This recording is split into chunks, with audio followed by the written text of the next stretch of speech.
kapatid, ihanda ninyo ang inyong mga Biblia para sa ating Bible study. Let us give answers to the question, what are Christians to do in a global pandemic? First, be wise. Dapat matalino tayo sa panahon ngayon. Alam natin ang ating diskarte na gagawin. Second, be harmless. Dapat hindi tayo nakakapinsala kung anumang plano ang ating gagawin. Mababasa natin ito sa aklat ng Mateo 10:16.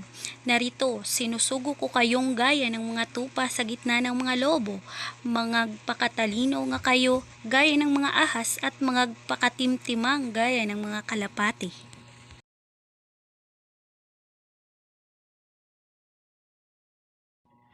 Number 3, be a good neighbor. Sa panahon ngayon, dapat hindi lang sarili natin ang ating iniisip, kundi tumulong tayo sa ating kapwa. Stop the hate, just love. Mababasa natin ito sa Mateo 7:12. Kaya nga lahat ng mga bagay na ibig ninyong sa inyo gawin ng mga tao, gawin naman ninyo ang gayon sa kanila, sapagkat ito ang sa kautusan at ang mga propeta. 4. Don't forget to pray. Mababasa natin ito sa Philippians chapter 4, verse 6-7. Huwag kayong mabalisa tungkol sa anumang bagay. Sa halip, hingi ninyo sa Diyos ang lahat ng inyong kailangan sa pamamagitan ng panalangin na may pasalamat. At ang kapayapaan ng Diyos na hindi kayang maunawaan ng tao ang siyang mag-iingat sa inyong puso at pag-iisip dahil sa inyong pakikipag-isa kay Kristo Jesus. Ibig lamang ipahiwatig ng talatang ito na sa panahon na may pandemya ay hindi natin siya makakalimutan. Palagi tayong tumawag sa Kanya at humingi ng tulong at pagpasalamat. Mga kapatid, sana po ay hindi lang natin tawagin ang Panginoon sa panahon na tayo ay nahihirapan. Dapat palagi tayong nananalangin. Number 5, don't be naive. Huwag tayong maging inosente. Mababasa natin sa aklat ng Proverbs 14, verse 15.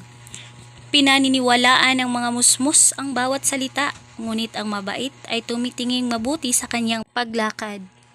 Sa panahon na ito, huwag po nating hayaan na wala tayong gagawin na parang isang musmus. Dapat ay malaman natin kung ano ang tama at paano mapalapit sa Diyos. Number 6, don't worry about tomorrow.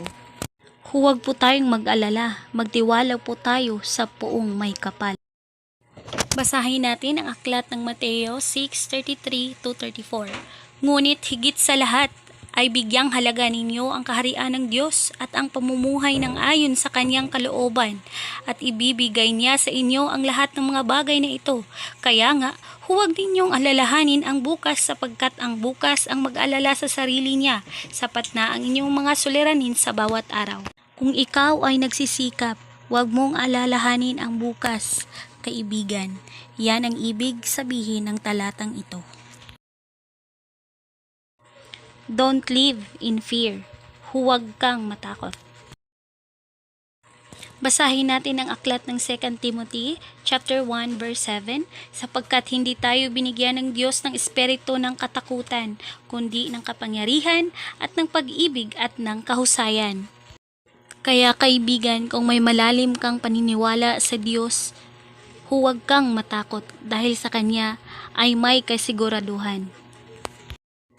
Live every day with a view to eternity. Basahin natin sa aklat ng Colossians 3 verse 1-2.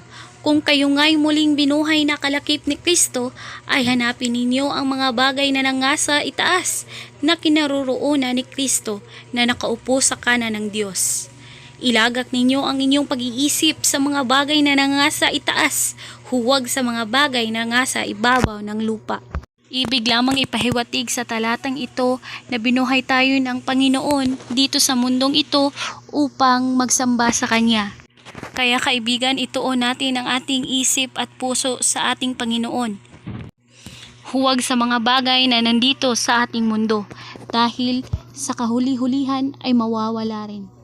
Tandaan natin na kung sino yung mga taong sumusunod ng kanyang utos ay maliligtas.